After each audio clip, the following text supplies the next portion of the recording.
जैसे ही अरशद घर पहुंचा, उसकी पत्नी जोया ने गुस्से में आकर उसे एक जोरदार थप्पड़ मार दिया। ये देखकर पीछे खड़ी जीनत भी, अरशद की अम्मी, सन्न रह गईं।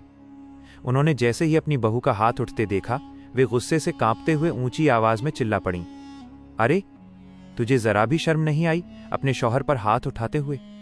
किस माहौल में पली बढ़ी है तू? जोया की आंखों में आंसू थे, लेकिन उसके चेहरे पर गुस्सा साफ दिखाई दे रहा था। उसने खुद को संभालते हुए कहा, अम्मी जान, अगर आपको अरशद की हरकतों के बारे में पता चलेगा ना, तो शायद आप भी वही करती जो मैंने किया है। ये सुनते ही जीनत भी और अधिक भड़क गईं। अरे वाह, अब तू मुझे सिखाएगी कि मुझे क्या करना चाहिए और क्या नहीं। मैंने अपने बेटे को इतने लाड़ प्यार से पाला है, कभी उस पर ऊंची आवाज तक नहीं उठाई मैंने, और तू कल की आई हुई उस पर हाथ उठा रही है। रुक जा, अभी तेरे अब्बू को फोन करती हूँ, तेरे भाई को बुलाती हूँ और बताती हूँ उन्हें तेरी इस हरकत के बारे में। जीनत बी ने गुस्से में तुरंत जोया के वालिद जनाब अहमद साहब को फोन किया और उन्हें घर बुला लिया। कुछ ही देर में अहमद साहब अपने बेटे के साथ वहां पहुंच गए। घर का माहौल बहुत भारी और तनावपूर्ण था। जीनत भी गुस्से में तमतमाती हुई बोली, भाई साहब, यही तरबियत दी है आपने अपनी बेटी को? इसने मेरे सामने मेरे बेटे को थप्पड़ मार दिया। अपने शौहर पर हाथ उठाने की इसकी इतनी हिम्मत कैसे हो गई? मैं इसे अब एक पल के लिए भी इस घर में बर्दाश्त नहीं कर सकती। इसलिए अभी और इसी वक्त इसे अपने साथ ले जाइए, वरना मुझसे कुछ उल्टा सीधा हो जाएगा। जीनत बी का गुस्सा देखकर अहमद साहब घबरा गए। उन्हें कुछ समझ में ही नहीं आ रहा था कि आखिर माजरा क्या है। उन्होंने धीरे से जोया की तरफ देखा और पूछा, बेटा, आखिर क्या हुआ है? बात क्या है? तुमने ऐसा क्यों किया? पिता की बात सुनते ही जोया की आंखों से आंसू बहने लगे। वो कुछ कहना चाहती थी, लेकिन जैसे ही उसने बोलना शुरू किया, जीनत बी ने उसे बीच में ही रोक दिया। भाई साहब, मैंने कहा ना, इसे अभी के अभी लेकर जाइए यहाँ से। जो भी आपको पूछना है अपने घर जाकर पूछिएगा, मेरे सामने मत पूछिए। अहमद साहब कुछ नहीं बोल पाए और मजबूरी में जोया को अपने साथ लेकर चले गए। उधर अरशद सोफे पर चुपचाप बैठा था। उसके चेहरे पर गहरा पछतावा था। उसे उस थप्पड़ का दुख नहीं था, बल्कि अपनी गलती का एहसास उसे अंदर ही अंदर खाए जा रहा था। वह समझ चुका था कि उससे बहुत बड़ी भूल हो गई है। 2 दिन तक घर में अजीब सी खामोशी छाई हुई थी। फिर जब रशीद साहब, अरशद के वालिद, काम से लौटकर घर आए, तो उन्हें घर का माहौल बदला हुआ लगा। घर में ना तो पहले जैसी रौनक थी और ना ही जोया कहीं दिखाई दी। अरशद एक कोने में चुपचाप बैठा था और जीनत भी बावर्ची खाने, किचन में खाना बना रही थी।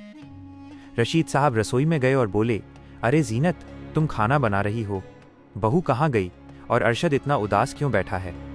कोई बात हुई है क्या? इतना सुनते ही जीनत बी का गुस्सा फिर फूट पड़ा। भूल जाइए अपनी बहू को, हमारे लिए वो मर चुकी है। उसने इतनी बड़ी गलती की है जिसकी कोई माफी नहीं। मैंने उसे इस घर से निकाल दिया है। रशीद साहब चौंक गए। लेकिन हुआ क्या है? ऐसी कौन सी बात हो गई? जीनत बी ने जवाब दिया, आपकी बहू ने आपके बेटे को थप्पड़ मारा है। रशीद साहब हैरान रह गए। उन्हें समझ नहीं आया कि बात हाथ उठाने तक कैसे पहुंच गई।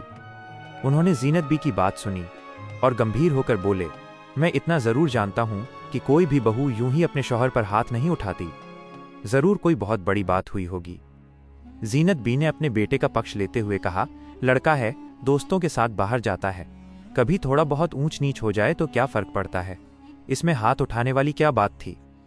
रशीद साहब समझ चुके थे कि मामला साधारण नहीं है। वे सीधे अरशद के पास गए और सख्त आवाज में पूछा, अरशद, सच सच बताओ बेटा, आखिर ऐसी क्या बात हुई कि बहू ने तुम्हें थप्पड़ मार दिया? अरशद ने नजरें झुका लीं और धीमी आवाज में बोला, अब्बू जान, गलती तो मुझसे हुई है, बहुत बड़ी गलती हुई है। मैं अपने दोस्तों के साथ एक दावत में गया था। वहां सब लोग नशा कर रहे थे। मेरे दोस्तों ने मजाक मजाक में मेरे शरबत में शराब मिला दी और मुझे पता भी नहीं चला। मैं नशे में धुत हो गया और वहां कुछ लड़कियों के साथ नाचने लगा। मुझे होश नहीं था कि मैं क्या कर रहा हूं। उसी दौरान किसी ने वीडियो बनाकर जोया को भेज दिया। बस वही वीडियो देखकर वो गुस्से में आ गई। ये सुनकर रशीद साहब का चेहरा गंभीर हो गया। गलती बहुत बड़ी है बेटा, और जोया अपनी जगह बिल्कुल सही है। कोई भी बीवी ये सब सहन नहीं कर सकती। अरशद ने बेबसी से कहा, अब्बू, मैंने उसे फोन किया लेकिन वो मेरा फोन ही नहीं उठा रही। अब मैं किस मुंह से उसके पास जाऊं? मेरी बहुत बेइज्जती हो चुकी है। रशीद साहब ने उसे समझाया, रिश्ते अना अहंकार से नहीं, माफी से चलते हैं। चलो, अभी मेरे साथ चलो, हम जोया के पास जाएंगे और तुम अपनी गलती मानोगे। जैसे ही वे निकलने लगे, जीनत भी चिल्लाई, बिल्कुल नहीं, मेरा बेटा कहीं नहीं जाएगा। आप मेरे बेटे को उस कल की आई लड़की के सामने झुकाने ले जा रहे हैं। मर्द है वो, उसकी इज्जत मत गिरवाइए। रशीद साहब का धैर्य जवाब दे गया। उन्होंने डांटते हुए कहा, चुप हो जाइए। इस घर पर जितना हक आपका है उतना ही बहू का भी है। अगर आपने उस वक्त समझदारी दिखाई होती तो बात इतनी आगे नहीं बढ़ती। जीनत बी ने गुस्से में कहा, या तो वो इस घर में रहेगी या फिर मैं। रशीद साहब ने कड़े शब्दों में कहा, अगर तुम्हें इस घर में नहीं रहना तो तुम ही चली जाओ अपने मायके। जिस तरह तुमने बहू को भेजा है उसी तरह तुम भी जाओ। रशीद साहब अरशद को लेकर जोया के घर पहुंचे। वहां माहौल बहुत भारी था। रशीद साहब ने जोया को पास बुलाया और कहा, बेटा, मैं समझ सकता हूं कि तुम्हारे दिल पर क्या बीत रही है। तुम्हारा गुस्सा जायज है, लेकिन मेरी बात सुनो। अरशद को तुम 4 सालों से जानती हो। क्या उसने पहले कभी ऐसा कुछ किया? इस बार जो हुआ वो गलत था, लेकिन जानबूझकर नहीं हुआ। उसने अपनी गलती मानी है। अरशद ने दोनों हाथ जोड़कर कहा, जोया, गलती मुझसे हुई है। मुझे एक मौका दे दो। मैं वादा करता हूं कि आगे से ऐसे दोस्तों से दूरी बना लूंगा। अरशद के आंसू और सच्चाई देखकर जोया का दिल पिघल गया। उसने धीरे से उसका हाथ थाम लिया। करीब आधे घंटे बाद वे सब घर लौट आए। जैसे ही वे अंदर आए, जीनत भी फिर भड़क गईं। लेकिन रशीद साहब ने सख्त लहजे में कहा, जीनत, बस करो।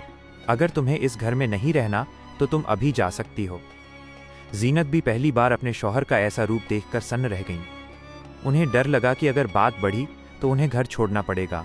उनकी आवाज़ नरम हो गई, मैं इस उम्र में कहाँ जाऊंगी? यह मेरा घर है। रशीद साहब ने कहा, जब बात खुद पर आई तो घर याद आ गया।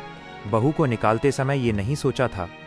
अगर अरशद की जगह तुम्हारा दामाद होता और बहू की जगह तुम्हारी अपनी बेटी होती, तब भी क्या तुम यही करती? जीनत बी को अपनी गलती का एहसास हुआ। उनका सर शर्म से झुक गया। वे धीरे धीरे जोया की तरफ बढ़ीं और कांपती आवाज में कहा, बहू, मुझे माफ कर दो। मेरे अंधे प्यार ने इस बात को इतना बड़ा बना दिया। मैं समझ नहीं पाई कि एक औरत के लिए अपने शौहर को किसी और के साथ देखना कितना बड़ा दर्द होता है। जीनत बी की आंखों से आंसू बहने लगे। उन्होंने जोया का हाथ पकड़ लिया। उस रात घर में खामोशी थी, लेकिन सुकून भी था। अगले दिन सुबह जोया बावर्ची खाने में काम कर रही थी तो जीनत भी वहां आई और बोली, बहू, आज चाय मैं बना देती हूं, तुम नाश्ता देख लो। धीरे धीरे रिश्तों की दरारें भरने लगीं। अरशद ने उन दोस्तों से नाता तोड़ लिया। कुछ समय बाद खबर आई कि जोया मां बनने वाली है। घर खुशियों से भर गया। जीनत बी ने जोया का एक मां की तरह ख्याल रखा। जब जोया ने एक बेटे को जन्म दिया तो पूरे घर में मिठाइयां बांटी गईं। विमला जी ने, जीनत बी ने पोते को गोद में लेकर कहा, ये हमारे घर की नई शुरुआत है। रिश्ते तब मजबूत होते हैं जब उनमें माफी और समझदारी हो। आज अरशद और जोया का परिवार एक मिसाल है जिसने ये साबित कर दिया कि टूटा हुआ भरोसा भी अगर दिल से जोड़ा जाए तो रिश्ता पहले से भी ज्यादा खूबसूरत हो जाता है। शुक्रिया दोस्तों, यह थी आज की कहानी। आपको कैसी लगी कमेंट करके जरूर बताइएगा।